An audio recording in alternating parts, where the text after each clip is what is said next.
persaudaraan, berdirilah tegak, sempurnakan persatuan di dalam Tuhanmu.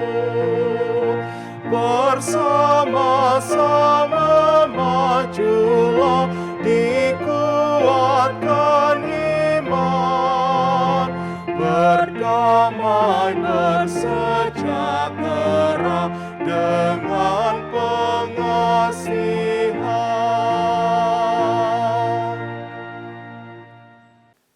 Selamat pagi, salam, salam damai sejahtera bagi kita semua.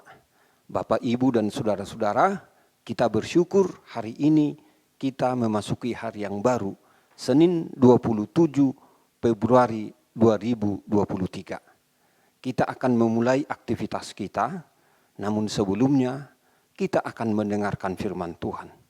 Untuk itu, marilah kita berdoa. Terima kasih Tuhan atas penyertaan-Mu bagi kami dari malam yang gelap hingga pagi yang cerah ini. Berkatilah kami sepanjang hari ini, dan kami akan mendengarkan firman-Mu. Biarlah Roh Kudus-Mu yang mengerahkan hati dan pikiran kami, agar kami boleh mengerti firman-Mu, dan kami Tuhan kuatkan untuk melakukannya dalam kehidupan kami. Di dalam nama Tuhan Yesus Kristus kami berdoa dan mengucap syukur. Amin. Ayat harian kita hari ini, Senin 27 Februari 2023, diambil dari Imamat 19 ayat 17. Janganlah engkau membenci saudara di dalam hatimu, tetapi engkau harus berterus terang menegur orang sesamamu, dan janganlah engkau mendatangkan dosa kepada dirimu karena dia. Demikian firman Tuhan.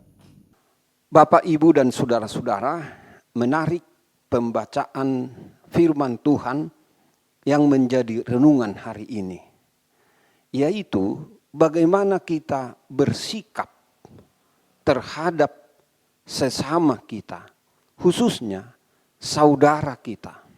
Apakah dalam satu keluarga, apakah dalam satu persekutuan atau kelompok, dan lain sebagainya.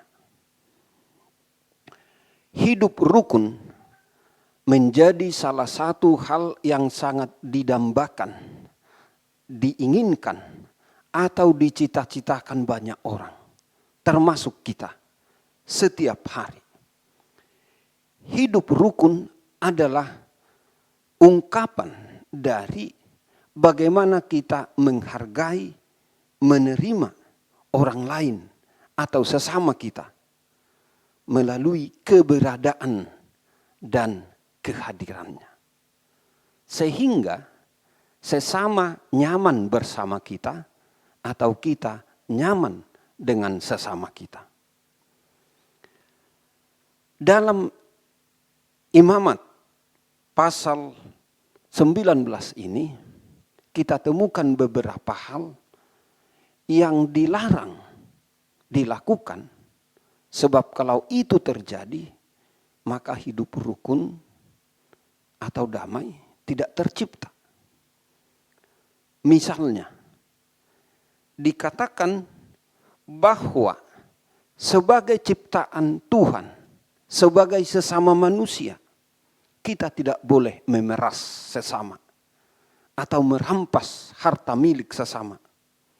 Kita tidak boleh menahan upah atau gaji seorang pekerja yang bersama-sama dengan kita, atau berbuat curang dalam pengadilan.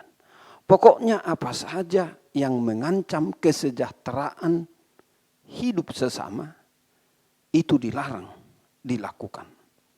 Dan ayat renungan hari ini berbicara tentang membenci saudara atau sesama. Ini juga hal yang dilarang.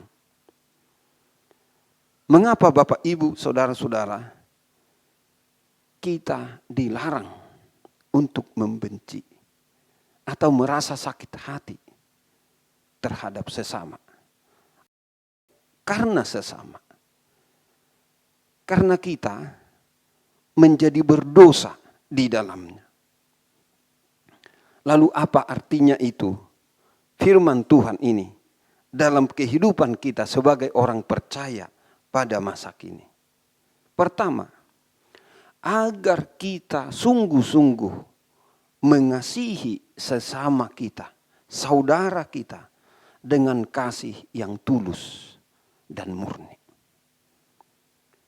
Yang kedua,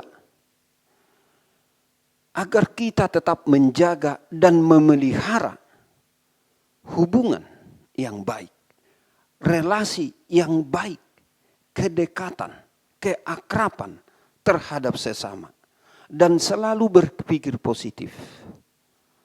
Minimal berpikir netral atas sikap, kehadiran, atau juga perilaku sesama terhadap kita, dan kita pun melakukan hal-hal yang positif, hal-hal yang baik dari ketulusan terhadap sesama.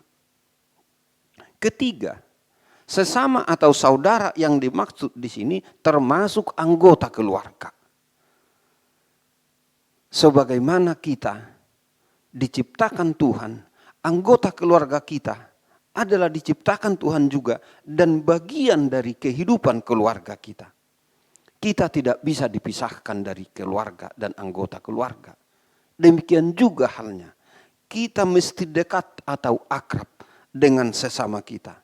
Melalui dengan aktif menunjukkan kepedulian, kasih, dan perhatian terhadap sesama. Ini pun dilakukan dengan tulus dan ikhlas. Oleh karena itu Bapak, Ibu, dan saudara-saudara, marilah kita membuang segala kebencian terhadap sesama dan menggantikannya dengan kasih, kepedulian, dan juga keinginan untuk membantu atau menolong sesama. Inilah yang Tuhan inginkan, mengasihi sesama saudara seperti diri sendiri. Amin. Selamat pagi, selamat beraktivitas hari ini. Tuhan Yesus memberkati. Kita berdoa.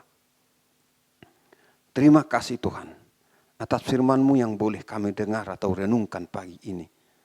Biarlah itu mengerahkan hidup kami, agar kami semakin giat mengasihi sesama, menunjukkan kepedulian terhadap sesama, dan membuang rasa benci, iri hati, dan lain sebagainya terhadap sesama. Biarlah kami boleh melakukan itu dalam kehidupan kami hari ini. Kami berdoa untuk saudara-saudara kami yang dalam keadaan sakit. Tuhan pulihkan dan sembuhkanlah mereka. Demikian juga keluarga yang mendampingi atau menjaga. Tuhan peliharakan dan lindungi mereka. Kami berdoa untuk keluarga-keluarga yang masih dalam keadaan berduka akibat berbagai hal yang mereka alami dalam hidup, terutama oleh kehilangan orang-orang yang dikasihi. Biarlah Tuhan yang memberi penghiburan dan kekuatan bagi mereka semua. Kami juga berdoa Tuhan untuk orang-orang yang karena pergumulan hidupnya hampir dilanda keputusasaan. Biarlah mereka beroleh kembali pengharapan yang hidup, pengharapan yang dari Tuhan. Agar mereka melangkah lagi, maju lagi untuk melakukan aktivitas, menaati Tuhan dan mengasihi sesama seperti diri sendiri. Terima kasih Tuhan. Di dalam nama Tuhan Yesus Kristus kami berdoa. Amin.